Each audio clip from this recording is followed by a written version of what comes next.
इस समय हम खड़े हैं इस्कॉन मंदिर में। मेरे पीछे आप दर्शन भी कर सकते हैं और हमारे साथ जो मंदिर के चेयरमैन हैं अमित गर्ग जी, वो भी यहाँ पर मौजूद हैं। हरे कृष्णा। हरे कृष्णा। यहाँ पर आज हम इस्कॉन में जन्माष्टमी उत्सव कवरेज के लिए आए हैं, तो बहुत ही अच्छे प्रबंध हमने यहाँ पर देखे हैं। बाहर से देखा काफ़ी जो श्रद्धालुओं के लिए जो प्रॉपर पार्किंग की व्यवस्था, हर व्यवस्था की गई है। तो कितने दिनों से ये तैयारियां चल रही हैं? ये लगभग एक महीने से हमारे सेवादार जो वॉलेंटियर्स हैं, एक महीने से कम 100 से 150 के करीब लोगों की टीम जो है इसके ऊपर काम कर रही है। पार्किंग को लेके व्यवस्था ये की गई है कि पीछे हमारे पास मंदिर के पीछे कोई 10 एकड़ जगह खाली पड़ी है, हमने उसको पूरे अच्छी तरह से साफ कराया है। उसको टेम्परेरी पार्किंग के लिए स्पेशल इसको अरेंज किया गया है। और हम इस बात का विशेष रूप से ध्यान रख रहे हैं कि पीछे कुछ ऐसा हुआ था कि थोड़े जाम लग जाता था पार्किंग में, लेकिन अब वो इस प्रकार का कुछ भी ऐसा नहीं होएगा। स्मूथली पार्किंग जो भी भक्त लोग हैं वो कर पाएंगे।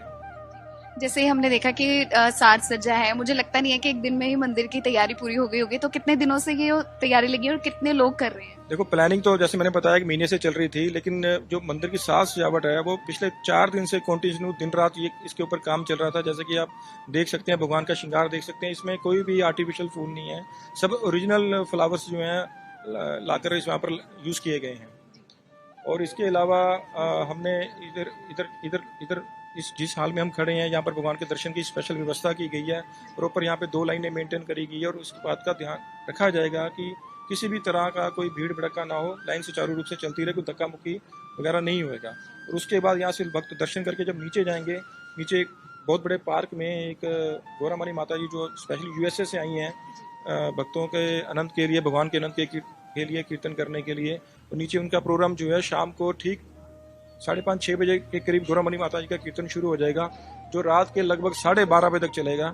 और भगवान का जो अभिषेक होगा, जो मुख्य अभिषेक होगा भगवान का, वो रात को 11:30 बजे शुरू होगा। 11:30 से लेके 12:30 तक भगवान का अभिषेक चलेगा और उसके साथ साथ गौरामणि माता का कीर्तन भी कंटिन्यूस चलता रहेगा। और इसके साथ साथ जो लोग आ रहे हैं, इतनी दूर से मंदिर में चल के आ रहे हैं, उनके लिए विशेष रूप से प्रसाद की व्यवस्था की गई है। जो व्रत वाला प्रसाद होता है, क्योंकि बहुत सारे लोगों ने जन्माष्टमी के दिन व्रत रखा होता है, तो उनके लिए स्पेशल व्यवस्था की गई है। इसके अलावा पानी की बोतल्स वगैरह, नींबू पानी की बोतल्स वगैरह की प्रसाद के रूप में व्यवस्था की गई है, क्योंकि गर्मी का मौसम में लोगों को प्यास लगेगी, इस बात का विशेष ध्यान रखा गया है। जी, तो हमारे साथ गुरुजी भी हैं और इनसे भी जानते हैं। हरे कृष्ण। हरे कृष्णा।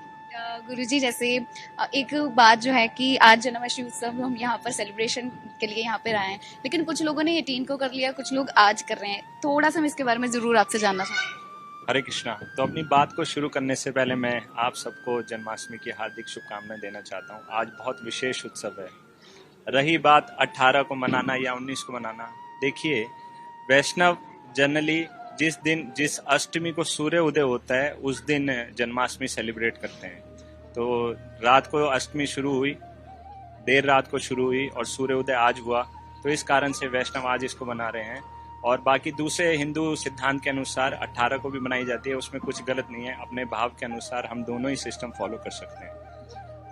अब हम जन्माष्टमी की बात करते हैं। जन्माष्टमी बहुत बड़ा उत्सव है, विशेष रूप से कृष्ण के भक्तों के लिए। भगवद गीता में भगवान बताते हैं, जन्म कर्म च में दिव्यम एवं यो वेति तत्वतः त्यक्त्वा देहम पुनर्जन्मा नैति मामेति स्व अर्जुना।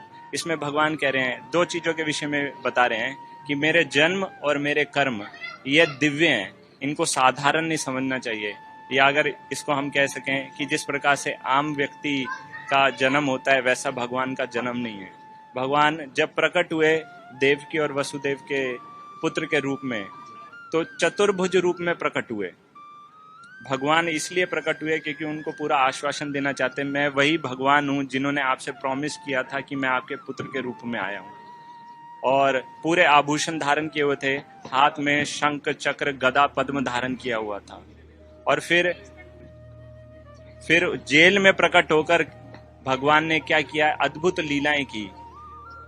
सारे के सारे उनके बंधन खुल गए, जेल के दरवाजे खुल गए। तो इससे क्या शिक्षा हमको मिलती है? इससे शिक्षा मिलती है, जब भगवान हमारे जीवन में प्रकट हो जाते हैं तो हमारे सारे बंधन, जो इस भौतिक जगत के बंधन है, वो सभी खुल जाएंगे। इसीलिए ये उत्सव है जन्माष्टमी का उत्सव अर्थात उत्साह, उसको हमें उत्साह से मनाना चाहिए। और आप ये सारी तैयारियों को देख सकते हैं कि कितने उत्साह से भक्त लोग लगे हुए हैं। लगभग 500 वॉलंटियर्स की टीम है, इसके साथ साथ और जो गार्ड इत्यादि हैं उनको मिला लिया जाए तो लगभग 1000 लोग लगे हुए हैं इस सेवा को, क्योंकि हजारों लाखों की संख्या में श्रद्धालुगण आज आएंगे और इस उत्सव को मनाएंगे, श्री कृष्ण के इस उत्सव को, क्योंकि आज उनका प्राकट्य दिवस है। तो जन्माष्टमी भक्तों के लिए इसीलिए विशेष है। और जब हम, ये तो हुआ जन्म, फिर अब हम कर्म की बात करते हैं। तो जब भगवान प्रकट हुए उनके कर्म साधारण नहीं थे, इसलिए हम उनको लीला कहते हैं। भगवान यहाँ पर प्रकट होते हैं, गोवर्धन जैसी लीला की। 7 दिन 7 रातों तक अपने बाएं हाथ की सबसे छोटी उंगली पर उन्होंने गोवर्धन पर्वत को उठाया। कोई साधारण व्यक्ति ऐसा कार्य नहीं कर सकता है।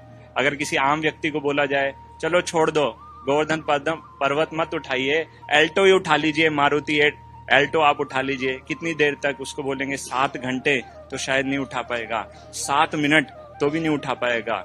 लेकिन भगवान ये लीला किस लिए करते हैं? क्योंकि जब हम ऐसे कार्य देखते हैं जो अद्भुत हैं, हम उनकी तरफ आकर्षित होते हैं। और भगवान यहाँ पर आकर, ये एक ट्रेलर मात्र है, यहाँ पर आकर भगवान अपने भक्तों को आकर्षित करना चाहते हैं कि आइए, यहाँ पर इससे ज्यादा आनंद आपको मेरे धाम में मिलेगा।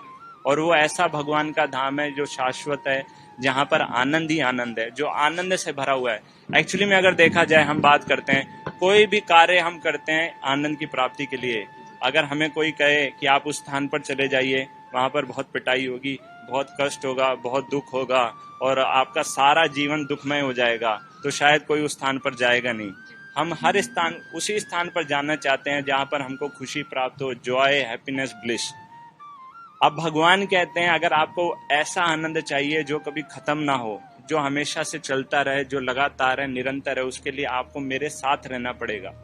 तो इसीलिए ये एक विशेष मौका है हमारे लिए कि हम भगवान से अपने आप को जोड़ सकते हैं। भगवान के जन्म को अच्छे से जानेंगे, भगवान के कर्मों को अच्छे से जानेंगे। और भगवान भगवत गीता के 4थे अध्याय के 9वें श्लोक में इस बात की पुष्टि करते हैं, केवल इनको जान लेने मात्र से ही क्या होगा, आपको ये देह त्याग करने के पश्चात यहाँ इस भौतिक जगत में दोबारा आने की आवश्यकता नहीं है। पुनर्जन्म न विद्यते, दोबारा से इस भौतिक जगत में जन्म नहीं होगा, जिसको भगवत गीता में बताया गया है दुखालयम अशाश्वतम। इसका अर्थ है कि ये दुखों का घर है। जैसे पुस्तकालय में पुस्तकें प्राप्त होती हैं, दुखालय में दुख ही दुख प्राप्त होते हैं।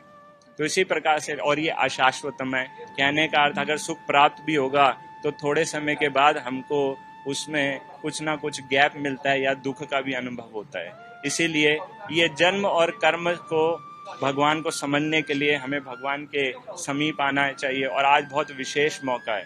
भगवान से समीप आने के लिए एक बहुत सरल तरीका है। जैसे अगर किसी को हम अपने नजदीक बुलाना चाहते हैं तो उनके नामों का उच्चारण करते हैं, इसी प्रकार से भगवान के नामों का उच्चारण करेंगे। हरे कृष्णा कृष्णा कृष्णा हरे हरे, हरे राम राम राम हरे हरे, तो भगवान हमारे नजदीक आ जाते हैं। जैसे कि हमने सुना ही होगा, कहते हैं कलयुग केवल नाम आधारा, सिमर सिमर नर उतरई पारा, कि कलयुग में केवल नाम ही आधार है। और अगर इसका जो सिमरन करता है, इसका जो उच्चारण करता है, वो भौतिक भव बंधन से उसको छुटकारा प्राप्त हो जाता है। लेकिन इसमें एक बात हमको ध्यान रखनी चाहिए। हम कहते हैं ठीक है, भगवान के नामों का उच्चारण हम कर लेंगे, अभी इतनी भी क्या जल्दी है। लेकिन हमको ये भी जानना चाहिए, राम नाम की लूट है, लूट सके तो लूट, अंत काल पछताएगा जब प्राण जाएंगे छूट। तो इसीलिए क्या कहने का अर्थ है, ये प्राणों का भरोसा नहीं है, कभी भी छूट सकता है। इसीलिए ये मौका जो हमको प्राप्त हुआ है, ये मनुष्य जीवन जो प्राप्त हुआ है, इसका हमको फायदा उठाना चाहिए और जितना संभव हो भगवान के दिव्य नामों का उच्चारण करना चाहिए, ताकि भगवान को हम अपने जीवन में आमंत्रित कर सकें।